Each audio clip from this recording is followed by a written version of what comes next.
আসসালামু আলাইকুম। এখন কিন্তু লিচুর সময়, তাই ঝড় বৃষ্টি উপেক্ষা করে চলে গিয়েছিলাম লিচুর বাগানে।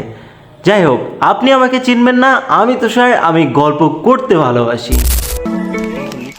মূলত বৈশাখ মাস চলার কারণে ঝড় বৃষ্টি যখন তখন চলে আসতেছে। এর ফলে লিচু ভাঙা হয়ে উঠেছে একদম খুবই কঠিন বলতে পারেন। কারণ পুরো বিলের মধ্যে গিয়ে লিচুর বাগান থেকে লিচু সংগ্রহ করে সেটা ঠিকঠাক করে পরিপাটি করে আপনাদের কাছে পাঠানো অনেক একটা বড় ব্যাপার। আসলে আমাদের লিচুগুলো যাচ্ছে কুমিল্লার দিকে, কুমিল্লা চাঁদপুরে এই লিচুগুলো চলে যাবে।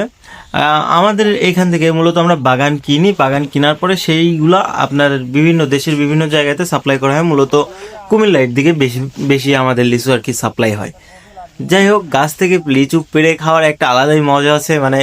সেরা সেরা লিচুগুলো ছিঁড়ে ছিঁড়ে খাওয়ার যে মজা, এটা যারা লিচুর বাগানে কাজ করে ধরেন যে সাময়িকভাবে তারা বুঝতে পারবে। আবার যারা এখানে বাগান টাগান কিনে ওনারাও বুঝতে পারবে। লিচুগুলো দেখতে মাশাআল্লাহ এত সুন্দর লাগতেছিল, পানিতে ধুয়ে পরিষ্কার একদম ফ্রেশ কোয়ালিটির লিচু বলতে পারেন।